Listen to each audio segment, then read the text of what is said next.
പാകിസ്ഥാൻ എന്ന് പറയുന്നത് മുസ്ലിമീങ്ങളെ സംബന്ധിച്ചോളം ഒരു പാകിസ്ഥാൻ അല്ല. നമ്മളെ സംബന്ധിച്ചോളം പാകിസ്ഥാൻ ഒരു വിശുദ്ധിയില്ല.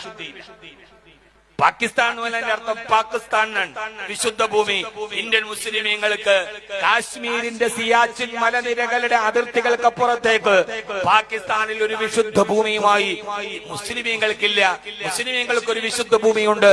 അത് മക്കയാണ്, അത് മദീനയാണ്, അത് ബൈത്തുൽ മുഖദ്ദസ് ആണ്.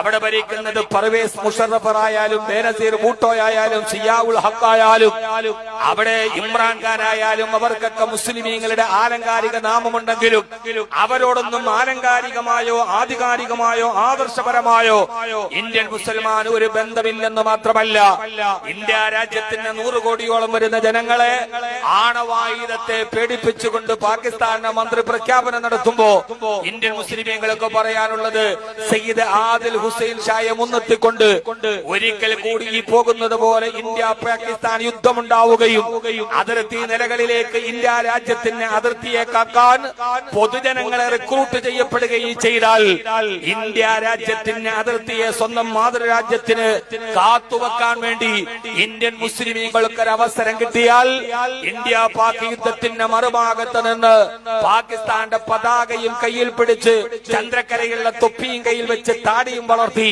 AK-47 തോക്കുമായി പാകിസ്ഥാൻ പട്ടാളം കൂലു തക്ബീർ എന്ന് വിളിച്ചുകൊണ്ട് ഇന്ത്യയുടെ നേരെ ആക്രമണത്തിന് വന്നാൽ ആ സമയത്തതിന് മറുപടി കൊടുത്ത് അല്ലാഹു അക്ബർ എന്ന് പറഞ്ഞ് ഇന്ത്യയുടെ ത്രിവർണ്ണ പതാകയും പിടിച്ച് ഇന്ത്യയുടെ വസ്ത്രം ധരിച്ചുകൊണ്ട് അവർക്കെതിരെ നിറയൊടിച്ച് പോരാടാൻ ഒരു അവസരം കിട്ടിയാൽ ഇന്ത്യൻ മുസ്ലിമീങ്ങൾ അതിന് തയ്യാറാവുകയും അത് തങ്ങളുടെ രാജ്യത്തിന് വേണ്ടിയുള്ള ഒരു കടപ്പാടായി സ്വീകരിക്കുകയും ചെയ്യുന്ന മാനസികാവസ്ഥയാണ് ഇന്ത്യൻ മുസ്ലിമീങ്ങൾക്കുള്ളത്. എന്റെ പ്രിയപ്പെട്ട സഹോദരങ്ങളോട് ഞാനിത് പറയാൻ കാരണം നമ്മുടെ രാജ്യവും നമ്മുടെ അന്തരീക്ഷവും ഒക്കെ വല്ലാതെ കലാപകലുഷിതമാകുന്നു. നാം ഇവിടെ ദേശക്കൂറുകൾ ചോദ്യം ചെയ്യപ്പെടുന്നു. ഈ സംഭവത്തിന്റെ പശ്ചാത്തലത്തിൽ ഇരുട്ടിന്റെ ശക്തികൾ ഈ സമൂഹത്തിനെതിരെ വാളോങ്ങുന്നു, കേട്ടാറടക്കുന്ന തെറിയഭിഷേകം നടത്തുന്നു, നമ്മുടെ അഭിമാനത്തെ ചോദ്യം ചെയ്യുന്നു, ദേശസ്നേഹത്തെ ചോദ്യം ചെയ്യുന്നു.